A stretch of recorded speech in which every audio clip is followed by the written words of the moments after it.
সুপ্রিয় দর্শক, আসসালামু আলাইকুম। প্রতিনিয়ত আপনি ঘর থেকে বের হবেন, কিন্তু আপনি জানেন না ঠিকমতো বাসায় পৌঁছতে পারবেন কিনা, কিংবা যে কাজে বের হচ্ছে সেই কাজটা সঠিক সময় করতে পারবেন কিনা। এর মূল কারণ হচ্ছে হুটহাট আন্দোলন, এবং আন্দোলনের নামে বিশৃঙ্খলা এবং সাধারণ মানুষকে জিম্মি করা। এই যে জিম্মি করা হচ্ছে, খেয়াল করবেন, এই যে প্রফেসর ইউনূস দায়িত্ব গ্রহণের পর থেকে ২০২৪ সালের ৮ আগস্ট যে দায়িত্ব গ্রহণ করলেন, তারপর থেকে কিন্তু নানা ধরনের দাবি, আজকে এই দাবি, কালকে ওই দাবি, ছাত্রদের দাবি, শিক্ষকদের দাবি, শ্রমজীবীদের দাবি, দাবির কোনো কিন্তু শেষ নেই। এমনকি অটো রিক্সা চালকরাও দাবি নিয়ে মাঠে নামছে, রাজপথ গরম করছে এবং সাধারণ মানুষকে জিম্মি করছে।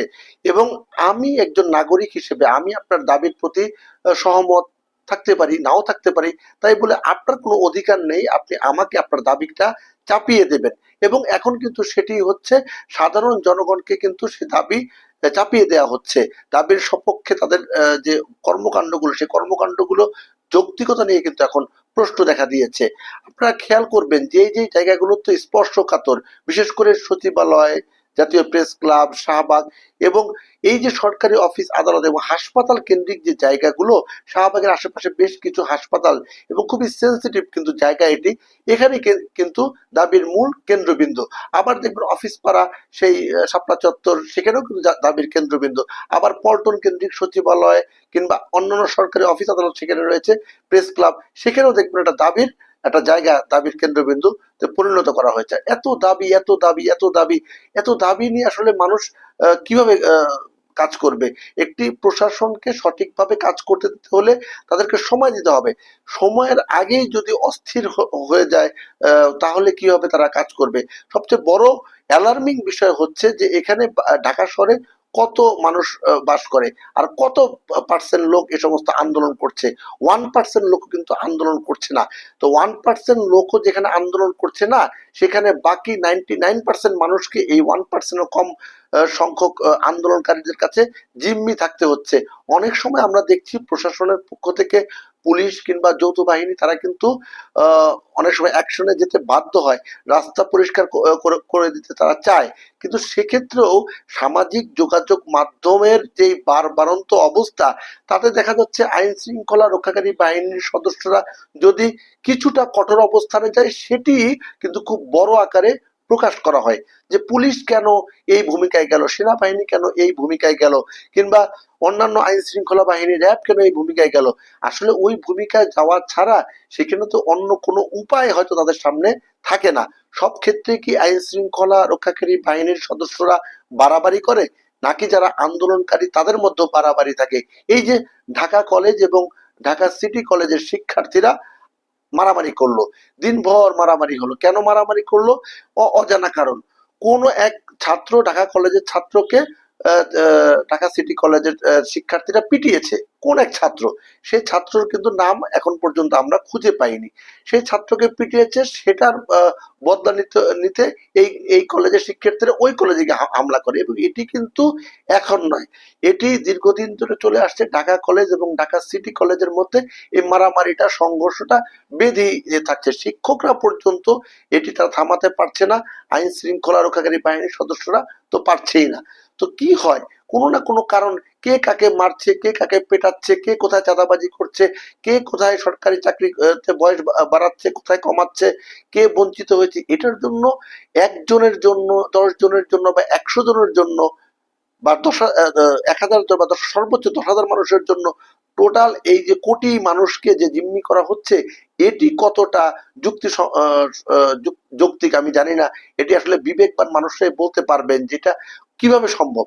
স্কুলে শিক্ষার্থীরা সকালবেলা রওনা হয়, যেতে পারে কিনা সন্দেহ রয়েছে। অনেক মুমূর্ষু রোগী আমি দেখেছি, আমি নিজে দেখেছি, যারা কিডনি রোগী রয়েছে, হার্টের রোগী রয়েছে, ইমার্জেন্সি, তাদেরকে হাসপাতালে যেতে হবে, ইমার্জেন্সি যেতে হবে, ডায়ালিসিস করতে হবে, কিংবা হার্টের কোনো অপারেশন, জটিল অপারেশন রয়েছে, ক্যান্সারের রোগী রয়েছে, যাদেরকে দ্রুততার সাথে কেমোথেরাপি বা রেডিওথেরাপি দিতে হবে, সেগুলো কিন্তু ব্যাহত হচ্ছে, হাসপাতালে যথাসময়ে যেতে পারছে না। এই যে বিবেকহীন কাজগুলো হচ্ছে, এই কাজগুলো কেন হচ্ছে?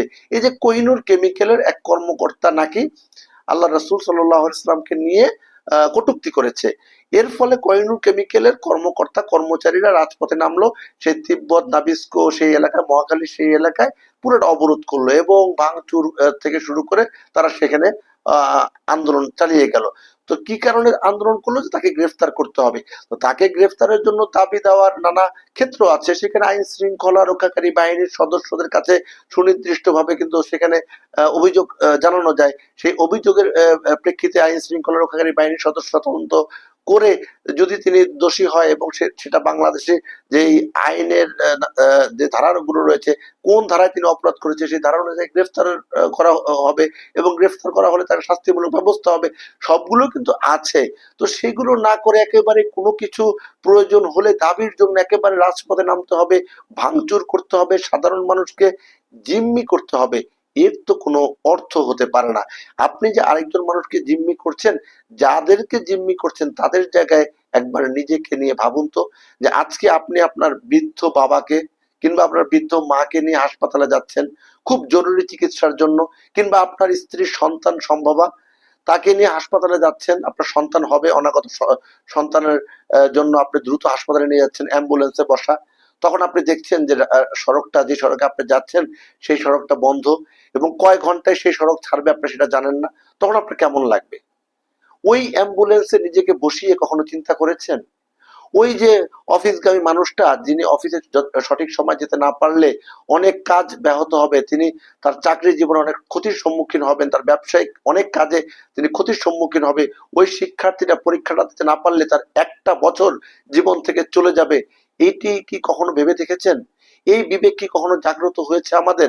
প্রত্যেকেই প্রত্যেকের জায়গা থেকে নিজেকে বড় মনে করে এবং নিজের দাবিকে সবচেয়ে বড় হিসেবে দেখে রাজপথে নেমে যাওয়ার যে সংস্কৃতি, এই সংস্কৃতি থেকে কিন্তু আমাদের বেরিয়ে আসতে হবে। আন্দোলন হয়, হ্যাঁ, সব দেশেই আন্দোলন হয়, বছরে একটা দুইটা আন্দোলন হয়, 2 4 5 বছরে একটা আন্দোলন হয়, সেটা ভিন্ন কথা।